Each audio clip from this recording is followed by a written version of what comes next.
Morning, everyone. Happy Sunday. I hope you all well. I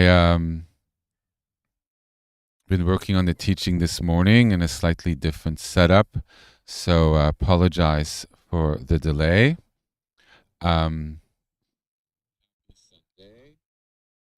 Perfect. I am coming through. So I'm going to take a moment and center a little bit, and then we will start.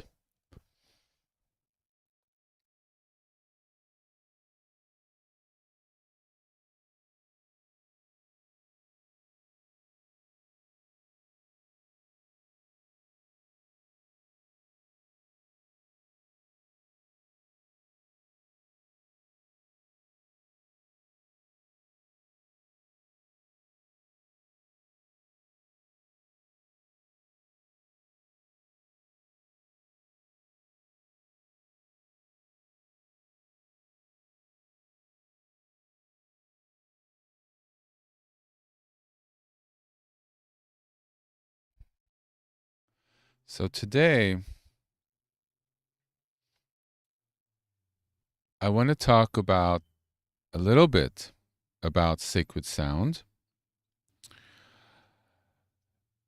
and the effect on the body, which we've already been discussing with regard to mantra, but I wanted to speak about it with regard to music. And I've touched upon it before a little bit, but there's a little more I wanted to mention. How we can do it while doing yoga or stretching, how we could incorporate sacred sound to becoming whole. Personally, when I've been doing stretching or even working out or even walking, I've been listening to some of the music we've been playing, such as El Narifan Allah or the other ones. And I'm like, wow, I should share this with everyone. And as to why it works, especially now when we're discussing the body, it has a real effect on us. Listening to Ana Baroja when you're stretching puts us in our body in a certain mental state, a state of healing. And I wanted to discuss the Hebrew letter of Rapha and the importance of that song and why it's a good song to incorporate. I had mentioned that the word Rapha in El Narifan Allah, Lord, please heal us,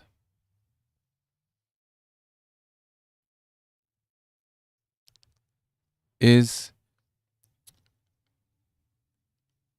not just about healing what's ill, what's sick. It's not about that. It's a return to wholeness. It's a return to a fullness and a completeness. And that was really my intuitive sense. And when I looked on the Hebrew root of the word Rapha, to heal, it actually had the sense that I had given it. Let me pull this up here. For some reason it doesn't want to. What I'd saved is not showing.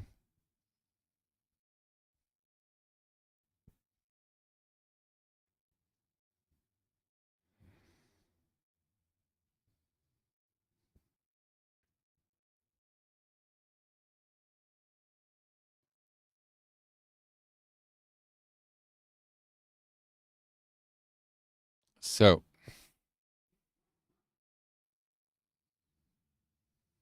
1 second here.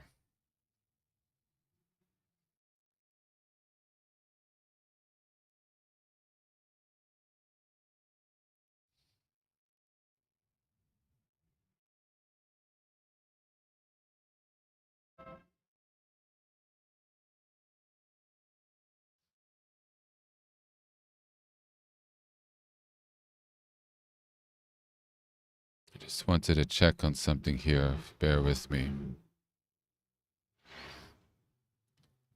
So what it does,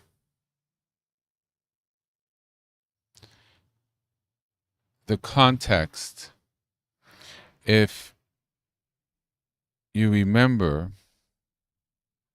El na wifana la, please God heal her. Refa is healing. Hebrew is a sacred language. The letters here have no vowels. There's normally little dots below that have the vowels, but in biblical Hebrew there are no vowels.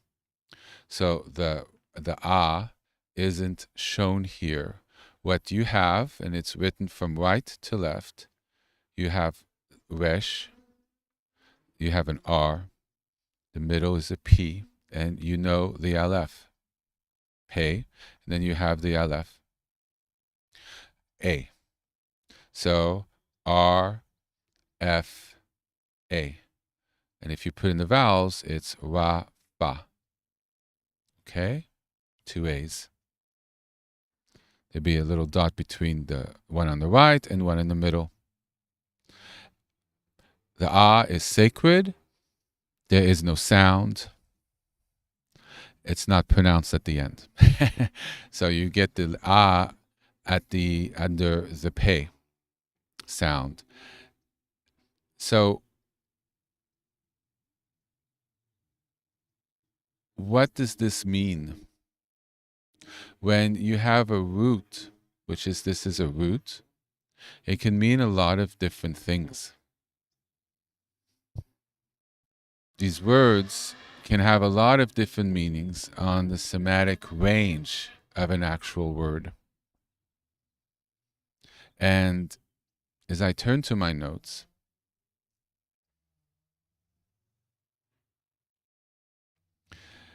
with regard to the Tanakh in Hebrew, the word Rapha has a very wide scope. And when you hear the word Rapha, this is the mantra that you're seeing on your screen. See? Even looking at this contains what it is, a healing presence by the words. Yes?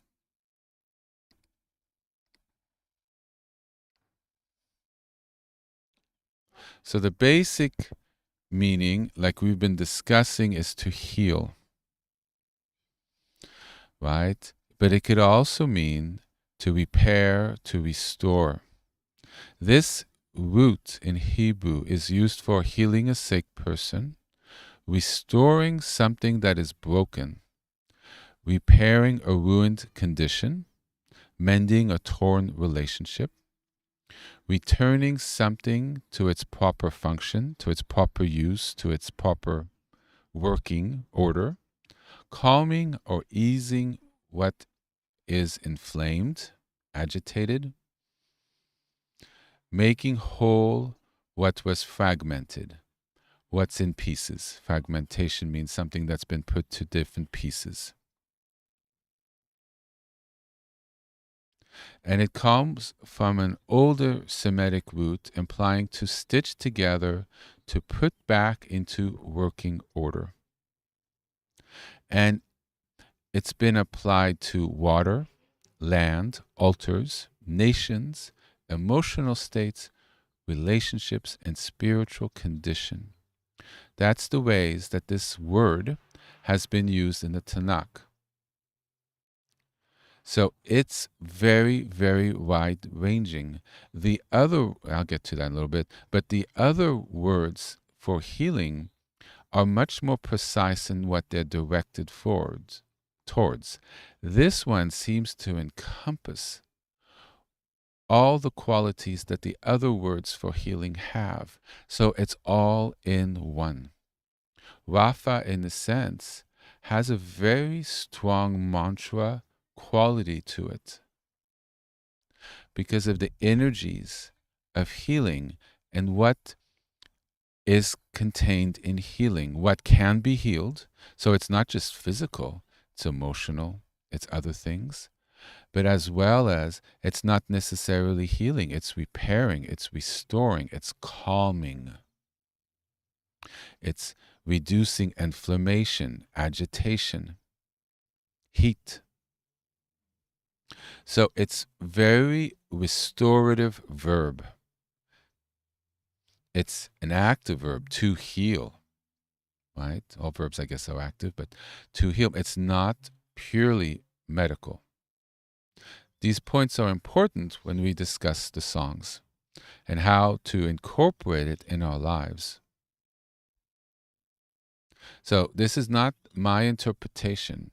Before, it was my interpretation. And as I did some study, I realized that my interpretation actually is actually based on the documented linguistic range of this word, how it's been used in Hebrew and in the Tanakh.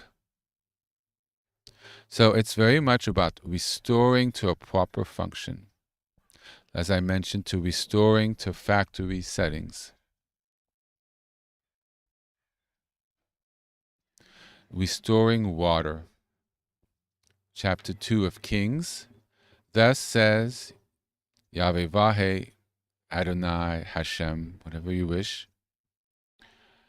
Yahweh, thus says Hashem, I have healed the waters. Uses the word Rapha for healed. I have Rapha the waters. In 1 King, chapter 18, verse 30, Elijah repairs Rapha's, the altar, making something whole again.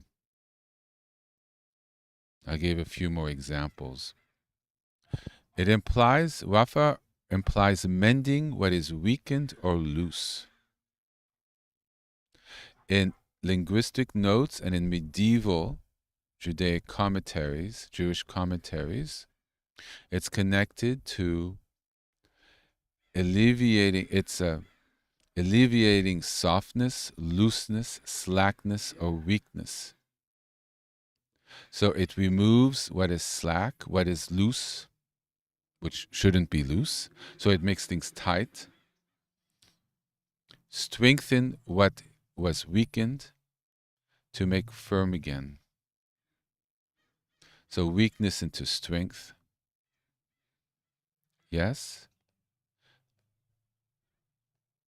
And there's a concept of bringing back into alignment, into a proper state, to correct, realign, restore into order, return to its intended function. This is not mystical. This is not an overlay.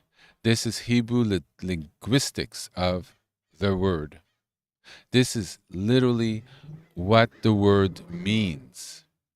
And in mantra, that is very, very important. It's not just sounds, which are very important, mind you, because we're working with sounds, but sounds with the use of time has what they actually mean.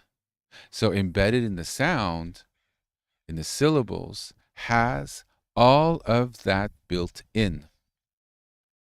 By saying this one word, we activate all of these qualities. See? Rapha is a mantra word. So you don't have to say, you could just say Rapha for a whole host of situations, without even necessarily bringing them to mind. That's the power of mantra. You say it in your body, in your mind, in what you say it even maybe out loud towards something. You don't need to really precise what it is exactly. Because wherever that energetic block, wherever that looseness or dysfunction or two wires not connecting, it senses and feels what that is and just mends it, heals it, repairs, restores. So obviously, if we're in a mental state or something hurts or something from the childhood and we know it's, a fight or whatever it is, we obviously have it in our mind. So when we say the word Wafa, we kind of know what it is. But when we're generally stretching or walking, not so much. We're stretching and walking, and we're not directing it to anything. Even, the tightness in our body, well, it's tight. We don't really, and if you have an injury, then, maybe we're directing it towards that. But we're just saying it generally as we stretch. And I'll get more into that in a little bit.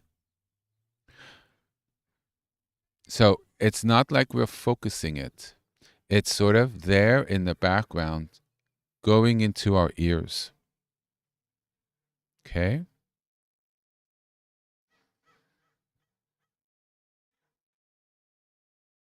So the proper alignment, the return to good condition, is completely within the language.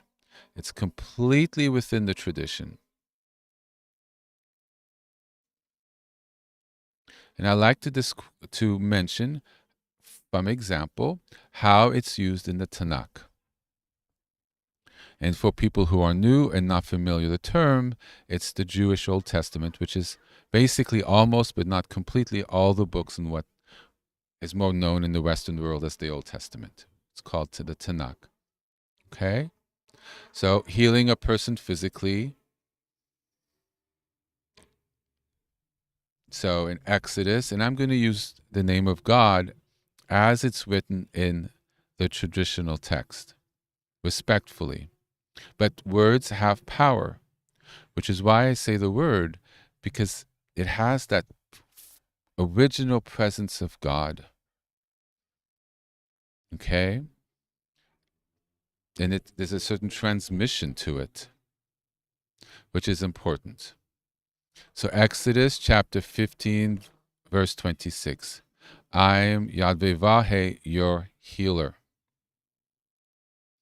Emotional, spiritual, healing of emotional, spiritual brokenness.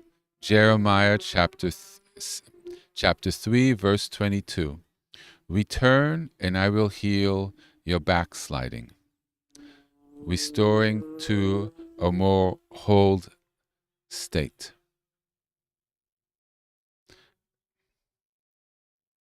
So maybe backsliding on what you agreed with to God, backsliding to your promises, or backsliding, that means moving away from your agreement to the covenant, on repairing.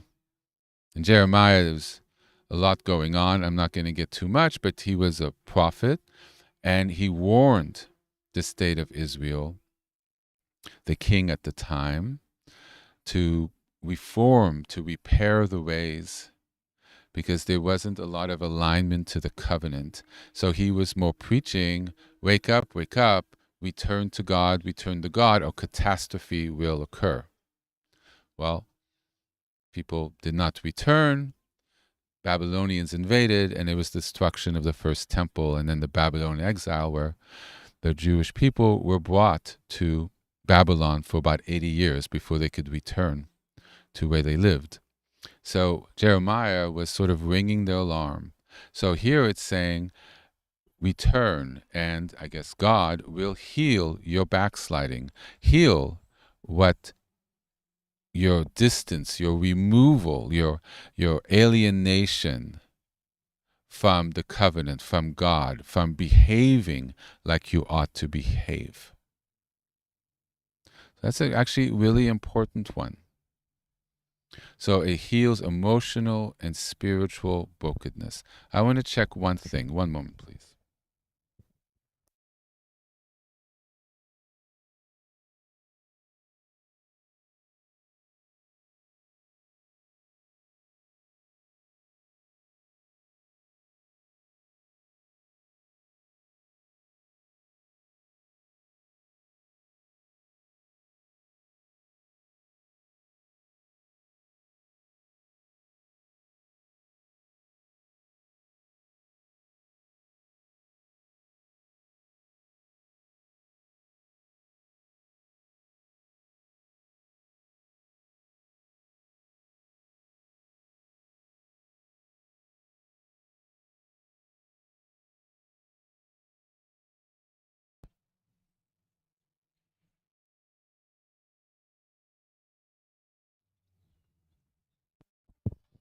So it's what I've thought. I wanted to check.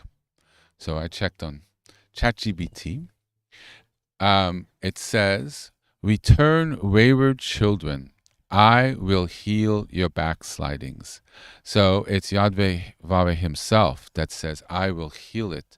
That spiritual soul repair and a change of mindset and sort of heal it. So you have to have the conscious choice of wishing to return, and he will repair what was broken, make it whole, permitting everybody to move forward. And there's a state of forgiveness. Return, and naturally there's a forgiveness because there's a healing that's extended, and there's a repair. And he was addressing Israel directly, as it could be said as a people, but Israel is a certain interesting term. It could also mean everyone who believes in God.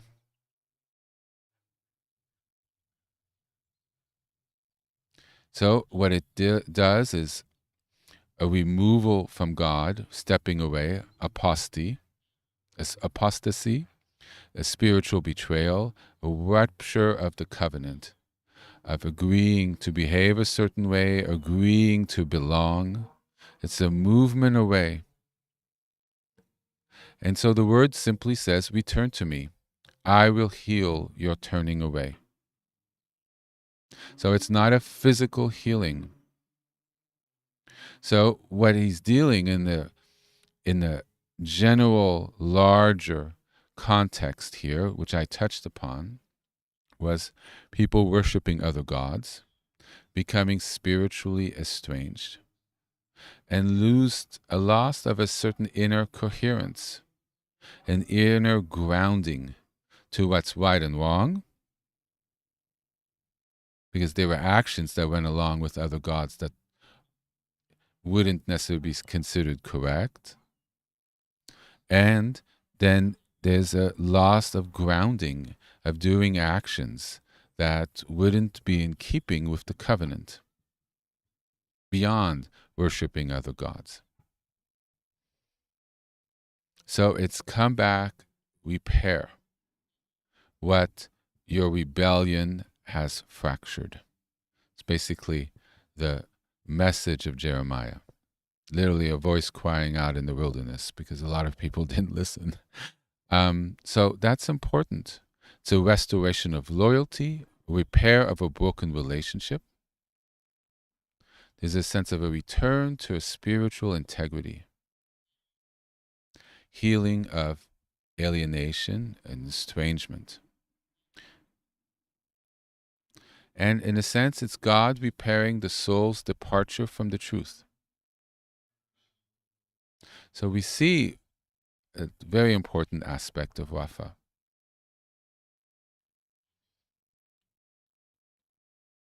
Chronicles chapter 17, I will heal their land.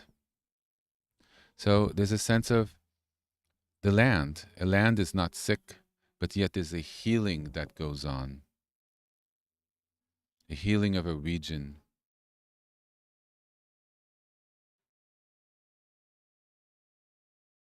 There's also a healing of water. In Psalms chapter 147, verse 3, he heals the brokenhearted. So restoring of a torn heart, of a heart that is hurt.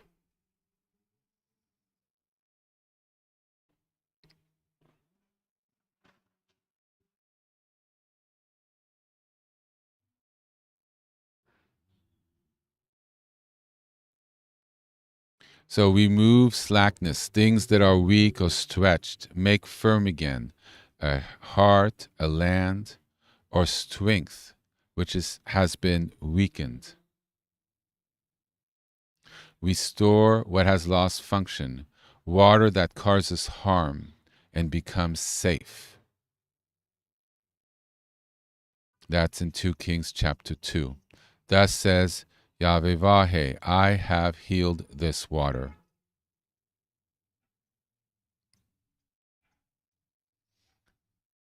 mending a breach, relationships, nations, spiritual rifts.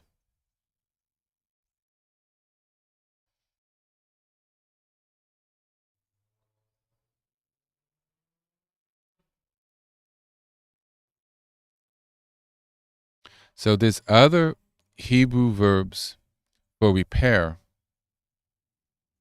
One is to repair something mechanically, wants to make whole, wants to strengthen, wants to establish, set right, and secure a foundation. So do you see how those are very, very precise to the function? Only Rapha, those letters, integrates the physical, emotional, spiritual, ecological, the land, nature, relational, between relationship of people, countries, and existential, our life, how we live, what we're connected to. It's a holistic, a complete restoration verb. That's what's make it a very powerful mantra. There are mantras that are very precise, and then the ones that just kind of have the whole enchilada, everything in it. The beans and the rice, I don't know if you're Mexican food, the whole enchilada, everything stuffed in. This is complete. In rabbinical texts, it's to repair character flaws, fix inner distortions, the mind, things that are off, things that are, not fully in focus or disturbances. Restore moral strength, returning a teaching to proper integration, i.e., you've learned something and your interpretation might be off, or the interpretation is off, or you've forgotten a portion of it. This brings it back to what it was intended. Also, to heal a community. So a rabbinical view is a restoration of proper order, not just body healing. Yes? In Kabbalistic texts, Lurianic and pre-Lurianic texts, it describes restoring broken vessels, realigning the sephirots, which we've discussed in the past, into harmony. Too much masculine, too much feminine, too much water, too much fire. All that's contained in the sephirots in our mental states, our relationship to God, which in turn manifests as the energy that's in our lives, that manifests physically in us. So this restores an energetic balance. So I would say it realigns the balance and the distortions of our chakras, of our body flows, and how our body processes energy to allow the flow to the upper chakras, to allow the flow in the central column of the sephirots up to Kether, God. Returning of the divine sparks in order.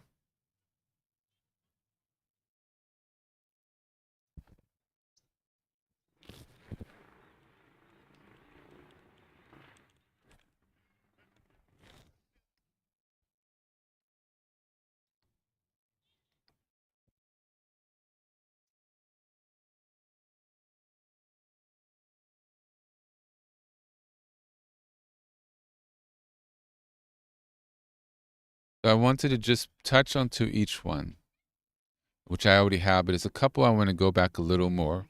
So what is meant by restoring broken vessels?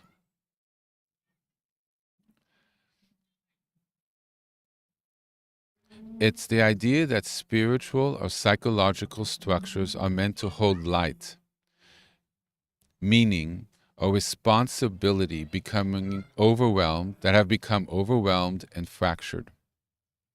The inner systems that are collapsing under pressure. Our sense of identity or coherence or wholeness is breaking apart. values or emotional containers are failing.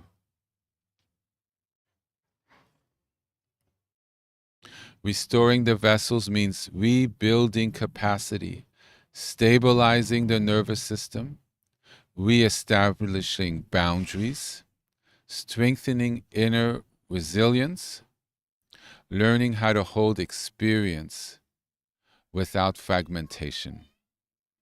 It's about regaining our spiritual structural integrity, becoming able to receive, process, and integrate our life again.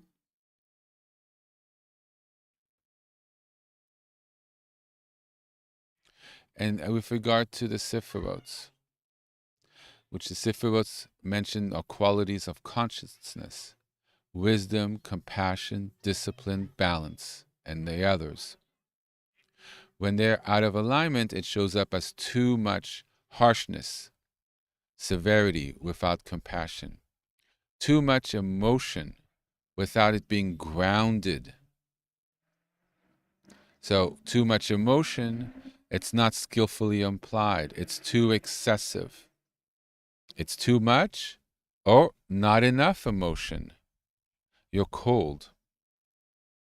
You're too grounded. So it's not too hot, not too cold. Too much intellect with no heart.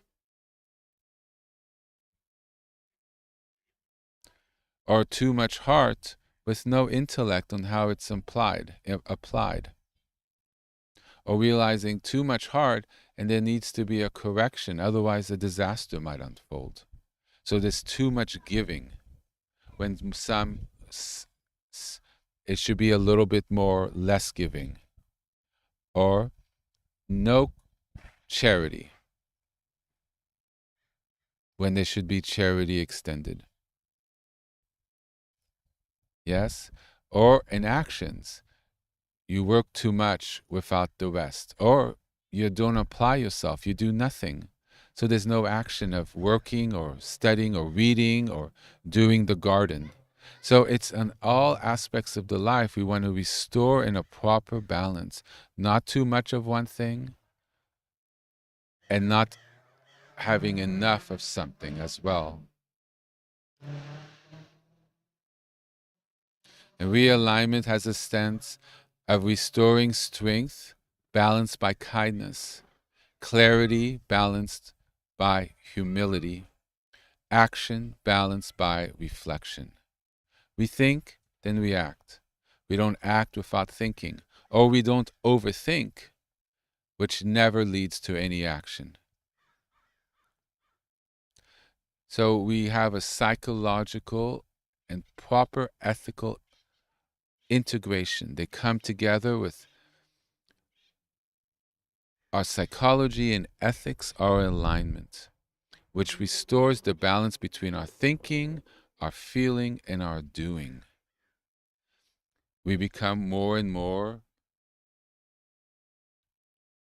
like God in our actions, like children that have matured and become adults appropriately, that they themselves are proud of who they've become, that they're pillars in the community, that people view them as good people, and they are. Through their thoughts, their actions, and their words, they have found Rafa. Things have returned into balance. There's also a sense of healing fractures of the soul, those inner splits within us, the broken shards that's being mentioned, that are caused by trauma, betrayal, loss, or prolonged stress. It could appear as us being disassociated from ourselves, our friends and family, our society, the world. Chronic fear or shame. Our identities are really split and broken into pieces. And we have a loss of trust in ourselves or in life. And the healing means we reconnect to the body, our body. We restore an emotional wholeness to ourselves. We integrate and heal painful experiences. And we bring back parts of ourselves that have gone silent, that were shut down, that we weren't able to access. So we become whole internally rather than living in pieces.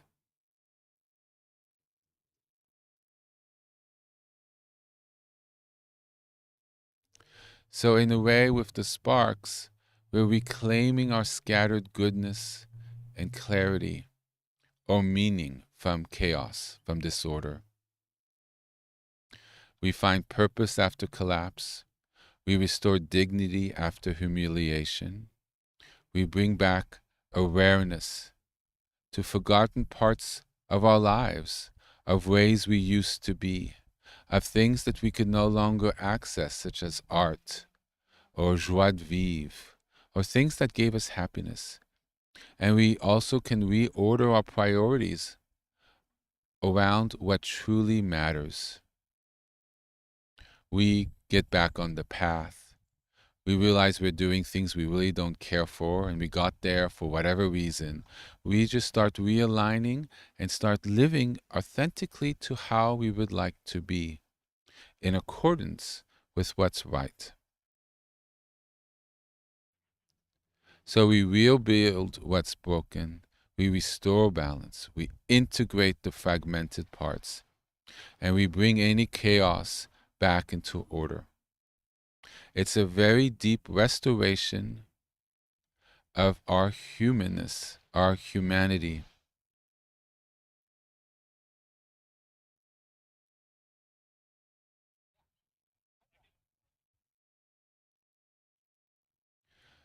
So I just want to give a few more examples from the Tanakh. When he heals the brokenheartedness, he also heals their wounds, binds their wounds, he packages their wounds. It's a care, it's a doing what's needed to heal.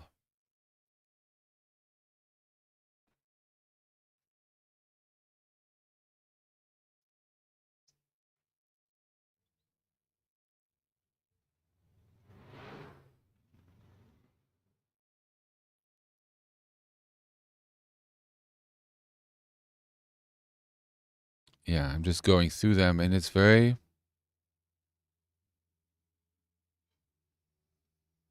just bringing in a future of light, abundance, and divine presence. All suffering is restored. Also could mean a sense of, in Isaiah chapter 30,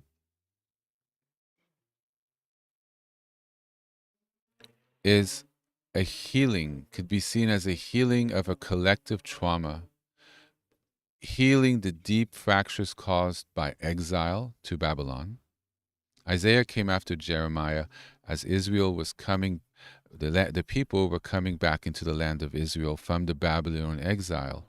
So Isaiah here is coming about healing from the collective trauma of being enslaved and taken out of their land and living in a foreign land with a foreign religion and basically being captured people. So it's healing the deep pain from exile, healing from the lack of discipline that gave rise to this situation, and healing from the collapse of their society, from their state, from everything they've had. So it's a repair of a community, of a people. It's not an isolated cure of one specific thing or one specific person. So Rafa has the aspect of heal our society, heal our world. It's a very broad healing.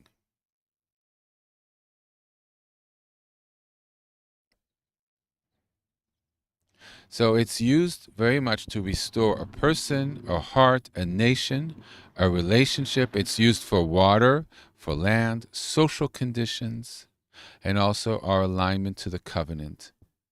Proper living, proper eating, proper treating ourselves, treating others, what we do, what we don't do. And it's not like a whole book of rules and our lights all uptight. It's like you don't steal, you don't hurt anyone, you don't kill anyone.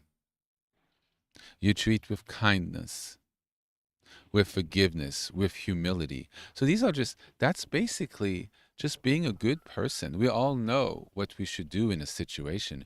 We all know right from wrong. It's just saying, do what's right.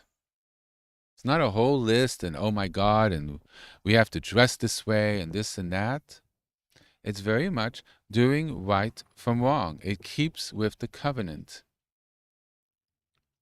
Now, if you happen to be Jewish, this is what's kosher and not kosher. But that's something belonging to particular people, and people might look into that and see if that's something they want to do. But for the most part, this isn't a massive laundry list of directives. It's basically be a good person and integrate God somewhere in your life. That's what's meant by covenantal alignment. And ultimately, the covenant rests in the Ten Commandments.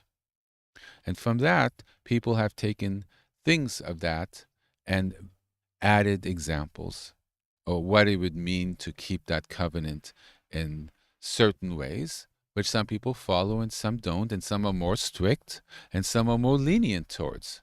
It's different ways of interpreting. So using the name Rapha. So all of this, which I've mentioned, is to have an understanding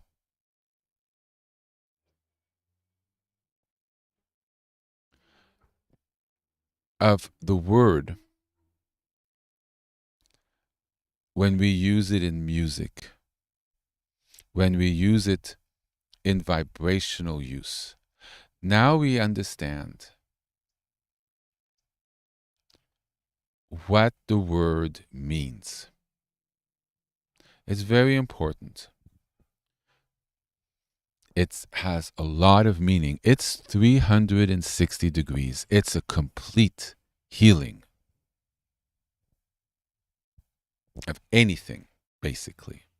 And it's not just me saying it. We saw the 10 passages, and there's many more, of how the word is used by God, by people, and what it's meant was used under these contexts.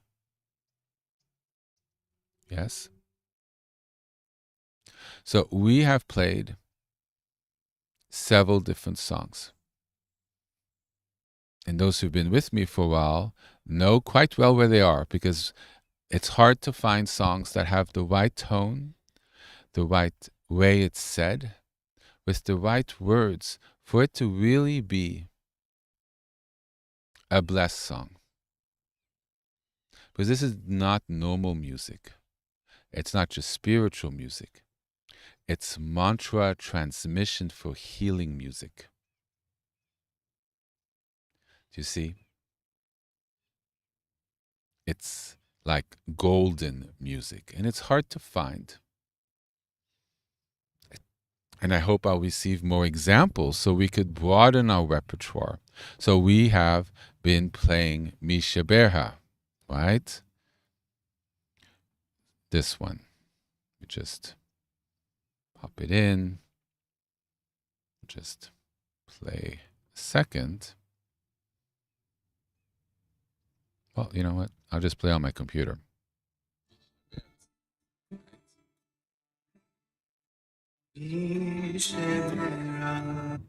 Sound familiar? Very. El Nawifan Allah. This one. Well, you know what? I'll just play on my computer.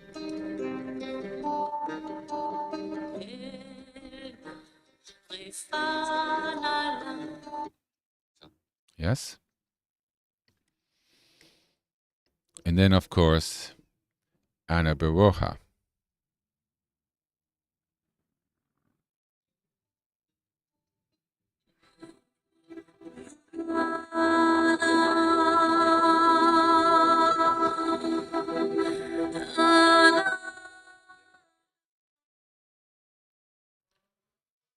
Yes?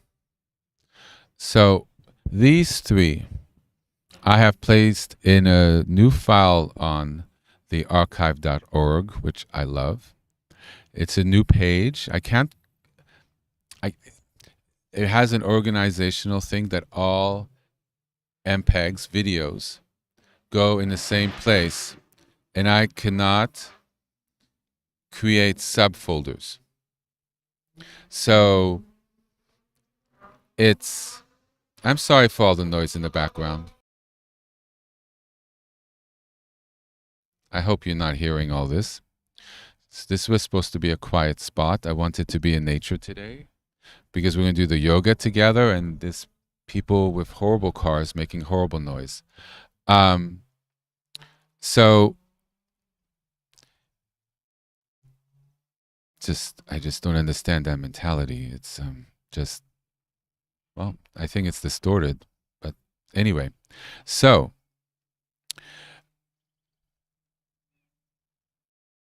regain my thought. So I've created on archive.org. I had to do another one because they would have included the songs along all my teachings, and you would have never found it. It would have been depending on the name in alphabetical order and not to be found. So there's a new link, which at some point I will orient all the links and list them all in there just for the music. And right now I have these 3 songs. I'll put on different music like the song from Victory, the video of El Shaddai, and maybe the Blessing if people like that, with the priestly blessing that's sung. And this is someone, Avnu Malikenu with Barbara Streisand I've played. That's also a very powerful song of blessing.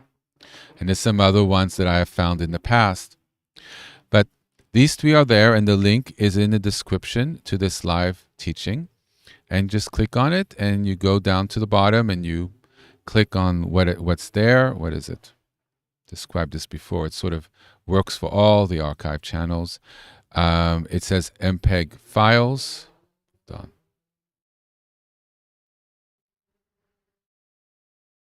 The songs are above. You could play them on there, and you go below, and they'll have MPEG 4 on the right for download options. And you will see on the top, right there on the right, download the 3 files, and it'll have the name of the files, and then you have them. And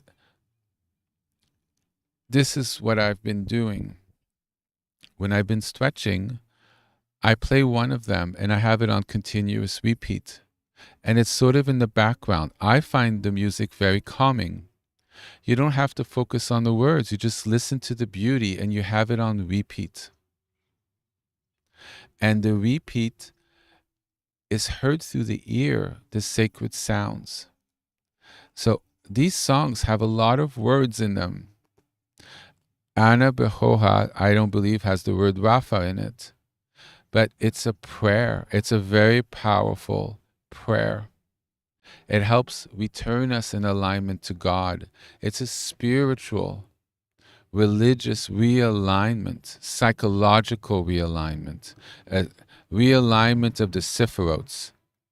So it's a precise prayer with a spiritual focus. Yes? So it would be a Rafa type prayer. Misha Berha, as you've noticed, has a whole host of different words to it. And all of it is a prayer. So you're hearing it. You don't have to know what it means. All these sacred sounds of Hebrew are coming into your being through your ears as you're stretching. You could focus on your stretch. The music and its tone is filling your system with the blessings of those sounds. Misha Berha is an ancient prayer that holds a lot of blessings. The words itself holds blessings. There's God's holy name that's said in the prayer. Blessings on top of blessings on top of blessings. And all you're doing, you're at your gym at home and you're doing your stretching. But that is what's going into your system while you're in movement. While you're learning to relax. While you're lengthening your body. And then that's going into those tendons, into those bones, into your mind, into your blood, into your heart. So you're using a mantra, which this whole prayer, Mishabeha, Ana Behoha, or what's the El Na Refanala, can be considered a mantra. Mantra doesn't have to be 1, 2, 5 words. They could be 100-word mantra. The words are that powerful. And it's entering into your system.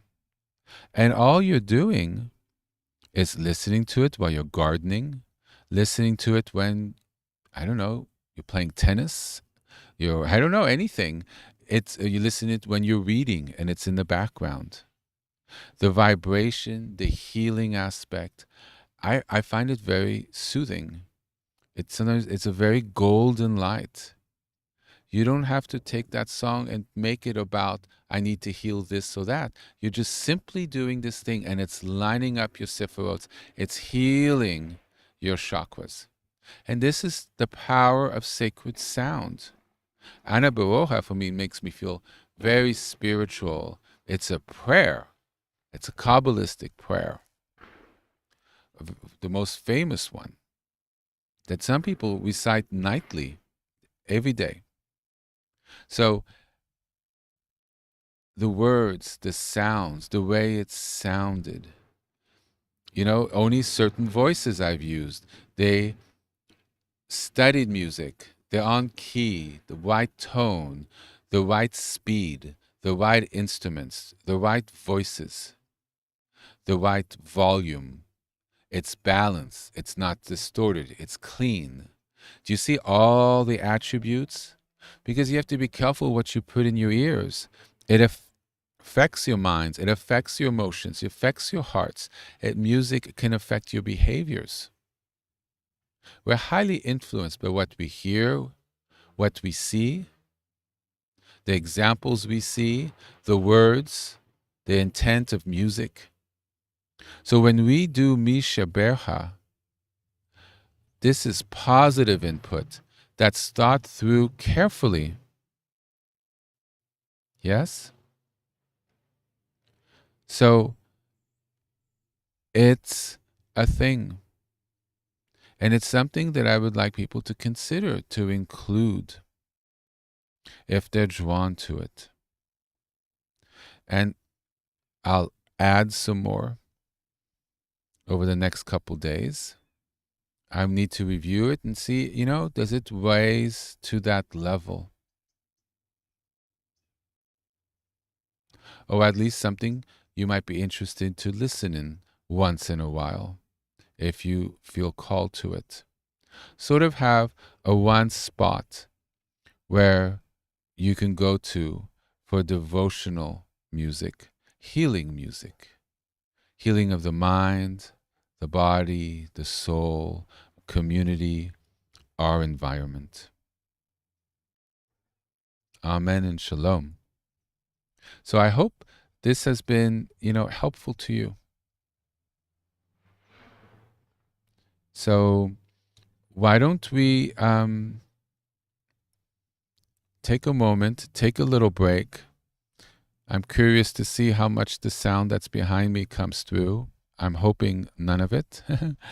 And we'll do a stretch together, a little yoga, whatever it is for you. Now, if you know the whole movements of things, then, God bless. I don't particularly know that. I go on the floor. I do some things that could make people's eyes water when they look at me. But it's very much from what I've learned, what works for me, as well as a lot of very basic stretches that we all learned in gym class, or we've been taught to repair our backs, or to help with foot problems. All of that is included. So I invite you to find a mat or on your floor or somewhere comfortable where we can play these songs several times while we stretch together. I know I feel tight. I could use a good stretch. And so we will listen together some of these songs. We will repeat them together while we stretch. And that will be the form of our prayer today. Or maybe at the very end, we'll do some mantras as well. How does that sound? Wonderful. So why don't we do, no, I don't know. How about 7 minutes? Well, people have to set up. So I have to watch my batteries. So, well, if people don't mind, how about 7 minutes? Is that good? And wonderful. So I'll see you all soon.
Oops, sorry about that. So I let's do this. I apologize. I had set up everything on my computer to make sure there would be plenty of power. And I thought I did it really intelligently to maximize power, to save the battery life. And I bought a battery, but all the ports on my computer are full, and now I can't plug it into the battery. So if we lose signal, please go right back on the YouTube channel, and I will go live immediately on a new link. And we will just continue where we left off. But when I engaged to remove one of the USB lines, I will sadly probably lose the connection. And I'll warn you, hopefully, or if it suddenly goes dead, just hop to a new link and we'll continue. Because us doing it together is a form of community healing. We're all doing a healing practice together. And I find it a beautiful thing, and it's also makes it powerful. So we will play one of the songs that I listen to all the time when I stretch. And you just have it in the background with its beauty. And there we are. And I will just continually replay it again and again. Maybe we'll do it for about 15 minutes or so while you stretch. This is part of our focus on working with the body. And we're infusing these healing words and sounds as we're stretching. And it really penetrates our whole body and penetrates the places we're stretching, where our awareness goes, and we feel it because that's the part we're stretching, so goes energy. And so as the sounds into our ear, they get particularly focused where we physically stretched, as well as it enters our ears, it goes to our minds and our senses and into our nervous system, which affects our heart, everything in our body. And so we're adding an additional level of religious infusion, because these are religious songs, divine names, they contain divine names. The word wafa, which we've discussed at length today, and the sounds, just the sounds and the melodies and the voices, all of which bring forth a healing that we could bring into our lives with something we would normally do.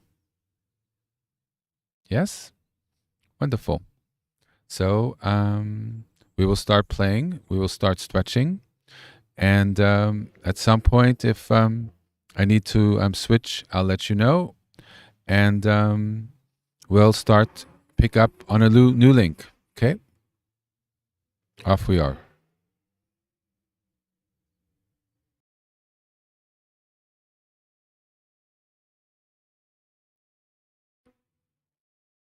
Oh, one thing, if you're not familiar with the song or you want to refresh, just, read the lyrics or go through it once while it's being said. But this is not about knowing what it's being said. It's good to know, so you should take a read so you know what the lyrics are about. But this is just about listening. The sacred sound, the sacred words, the blessings it contains, it all takes care of itself. It's all embedded in the sounds. You don't need to know what they mean. This is a mantra teaching. However, the mantra does itself, right? However, it makes it much more powerful when you know what they mean. So you should know what they mean. And so take a quick look. But as you're listening, I don't know what they're saying on a particular verse, but I know what the overall song is saying.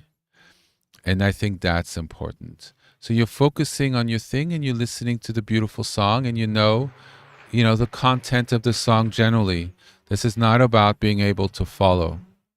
And it's not about necessarily focusing on the song. It's sort of in the background. You could be focusing on what you need to do later, a problem you have while you're stretching.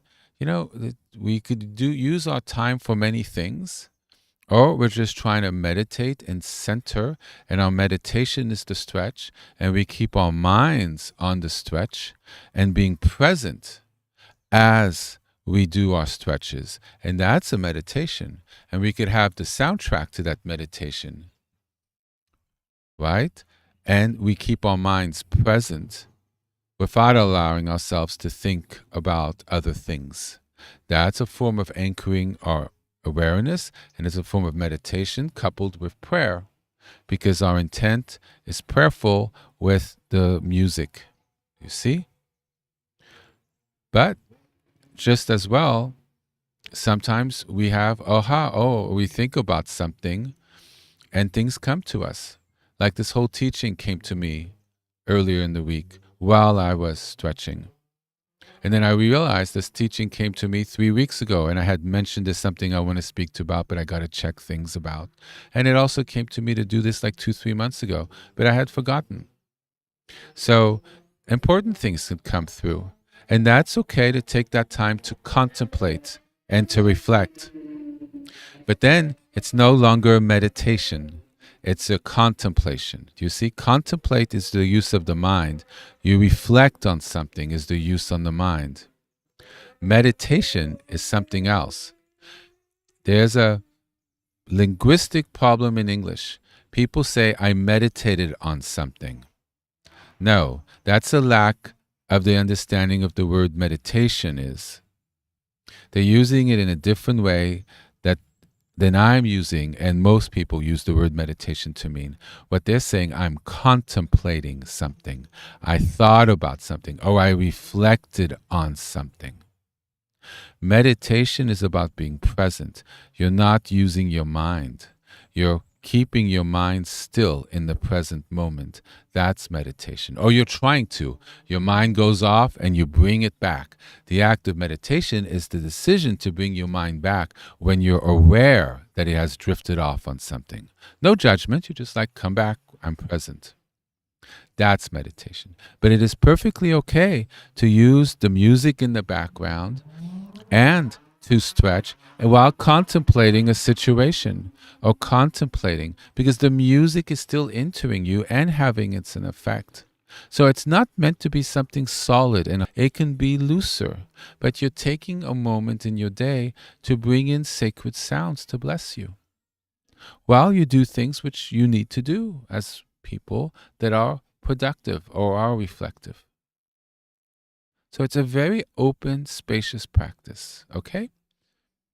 But as we do it together, we're going to use it as a meditative aspect. So don't focus about yesterday, 2 minutes ago, or in the future. Well, this is where it might come up, or it's so overwhelming you can't quite escape what's going on. Then it becomes about that. You're in the soup of it. Your presence is in the soup of that. And therefore, it's okay. Don't push it away. You bring that in. You never push anything away. You bring it in. That's your presence. Your present moment is that heaviness. So you're in that, the trauma or whatever it is, while you do your stretches, while you listen to the sacred music. You can have a prayer, God, please heal me. And for you, it's psychological, or you have a physical illness. So you are focused on the psychological aspect. You are focused on the physical aspect, or you are focused on the family aspect that's troubling you. And that's okay, because remember, the word Rafa, it has connections to all of that. So you're at a part, and you're in that. And therefore, your practice is about that. And that's how it should be. Yes? You're doing your stretches, and there's not so much that heaviness or something pulling you. So you're using it to just and open, because you don't have something that's so in your face or so pulls you. Yes? But this is meant to be healing. You come to the mat, you come to the practice as you are. You work with where you are. You're not pushing away mental states or emotions or pain. You bring it all into your practice, and it's present. But you don't also allow yourself to get distracted about things or that, unless there's something really important, like an important meeting tomorrow. So when you're stretching, you're contemplating the personalities, how you're going to go about it, what you're not going to say, what you want to say, and try to think, maybe I should add something else. And that's okay. You're using it as a contemplation. And that's important too. But we've invited in the sacred. Remember, Rafa hits the sifra of our thoughts, too tight, too loose. Too much intellect, not enough intellect. Too much heart, and not enough of a balance to the heart. And all of that helps for that meeting, helps the decisions. So we're basically bringing a soundtrack in of help. And may it help all of us. Let us begin.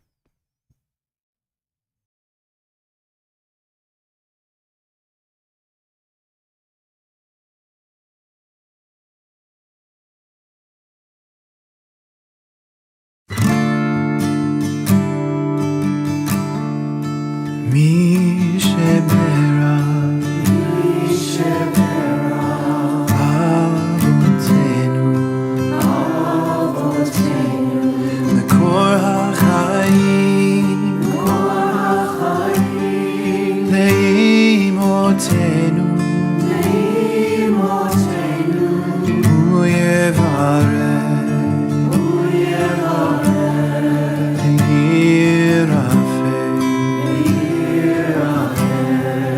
את החולים, את החולים,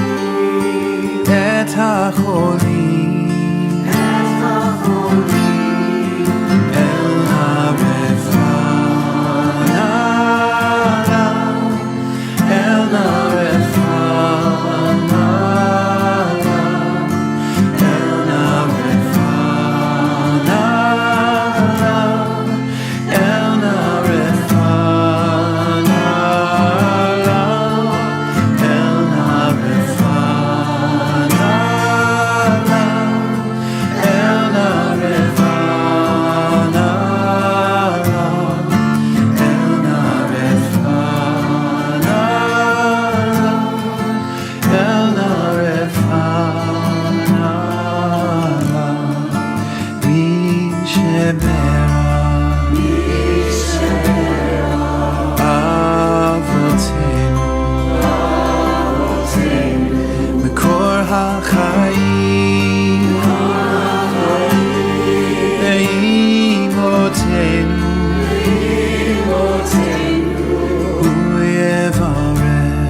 את החולים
מי שברא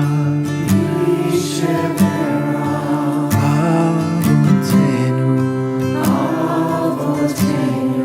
מקור החיים לאמותינו הוא יברך וירפא את החולים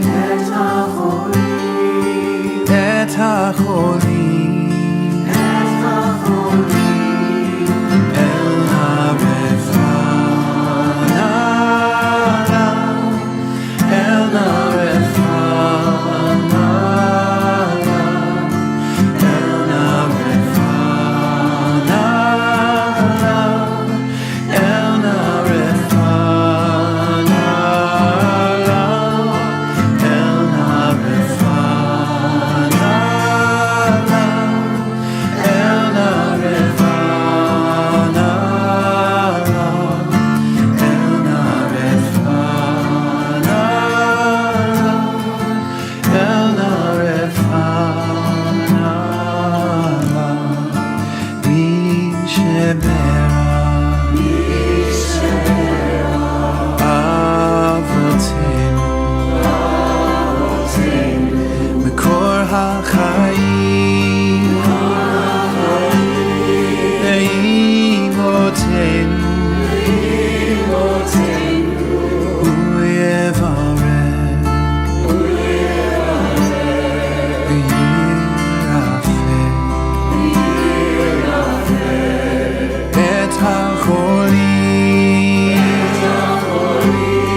החיים לאמותינו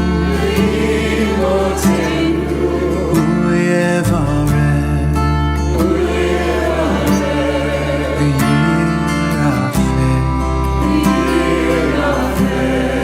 את החולים את החולים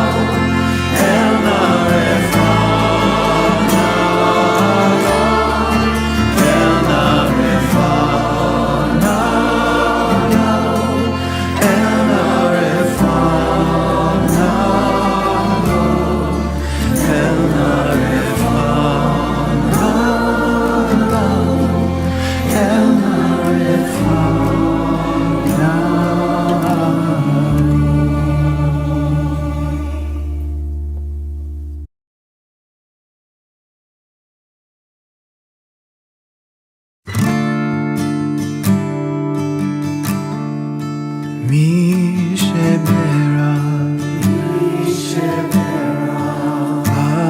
אבותינו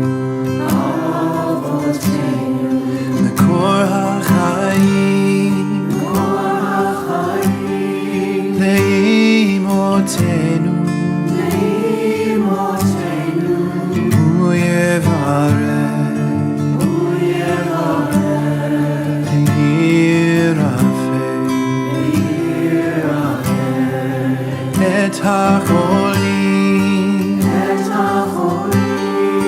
את החולים אל הרפואה אל הרפואה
Shemera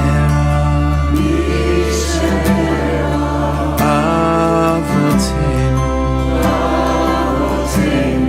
Mekor HaChaim Ve'imotenu Hu yevarech v'yirafeh Et HaCholim Et HaCholim El HaRefanav El HaRefanav El HaRefanav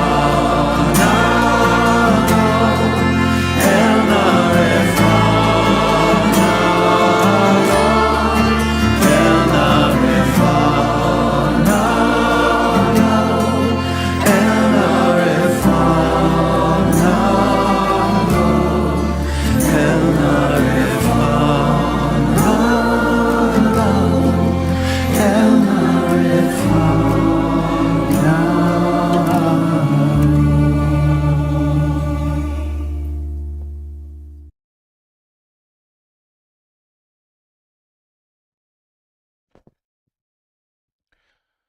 How was that?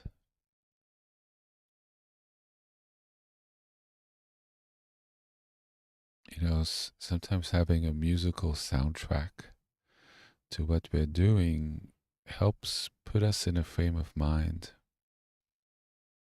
bathe us in spirituality, holiness, in prayer, in healing, helps anchor our minds to the present because we're focused on our body, what we're focusing on, what we're feeling, and then we're also having input from our ears.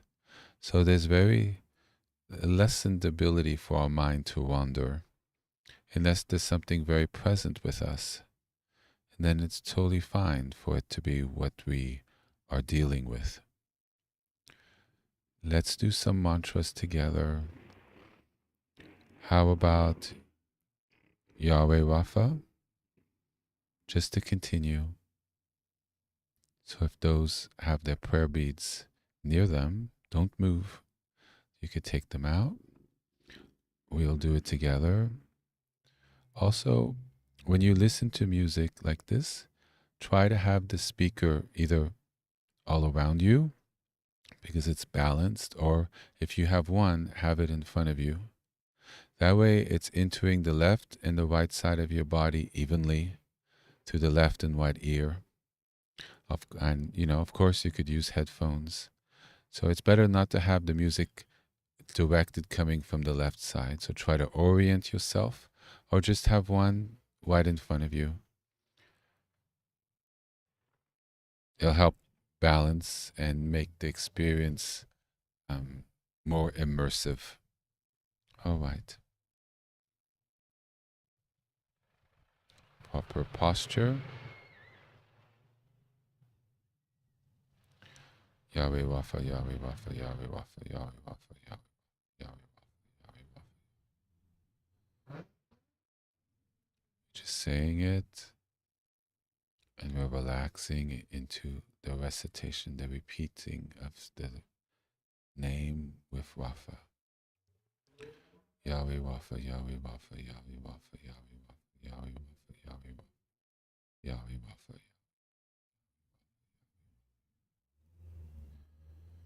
Yahweh Rapha.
can also think of certain situations or things, whatever that we feel needs the Wafa type healing, and we call it to mind as we recite the name.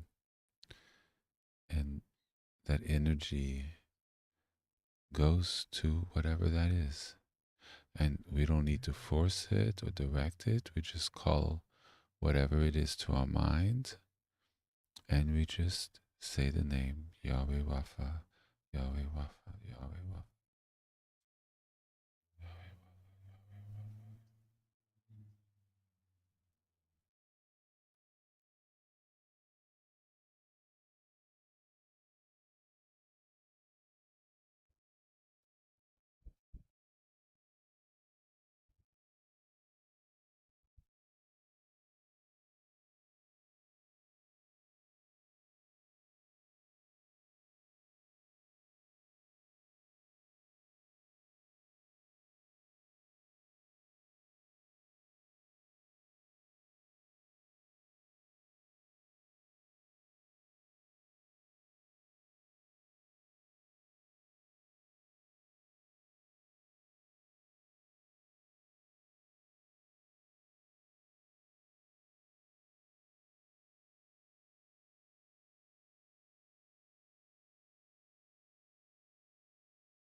With the visualization, you just have to call it up briefly. You don't hold on to it. You just send the energy and maybe keep the visualization if you want for 10, 15, 20, 30. But normally, once you summon what that is, you just say the mantra.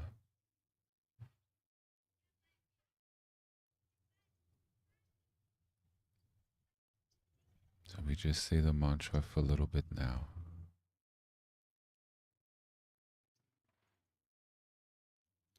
We release, we let go, we relax, we breathe, we exhale. Just Yahweh Wafa, Yahweh Wafa, Yahweh Wafa, Yahweh Wafa, Yahweh Wafa, Yahweh Wafa, Yahweh Wafa.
she pronounces it Refa, a modern Israeli way of pronouncing it in the spoken sense.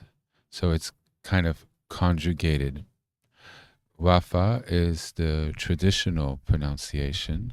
So either one is correct, but it's more Wafa is biblical and Refa is more spoken in the everyday conjugated sense. So I wanted to mention that. Also, you can remember, you can just say it, Refa, Yahweh Refa, if you see a hurt animal or, you're hurt. Put your hand to the place you're hurt and say Yahweh Wafa, right? Or you could repeat it, Yahweh Wafa, Yahweh Wafa.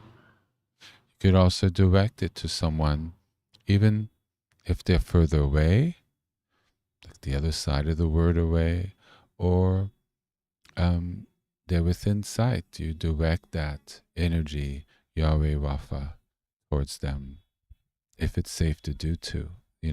Some people can sense energy directed towards them.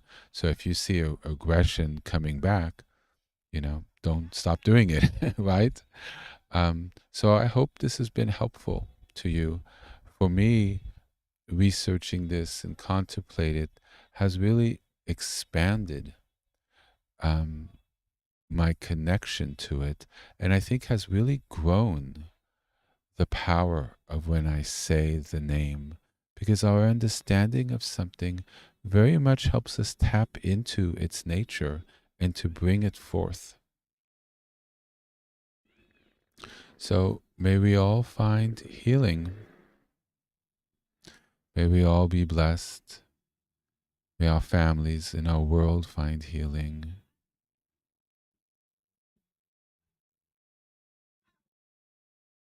We ask this to our God, El Shaddai. Amen. Thank you so much for joining me this wonderful day.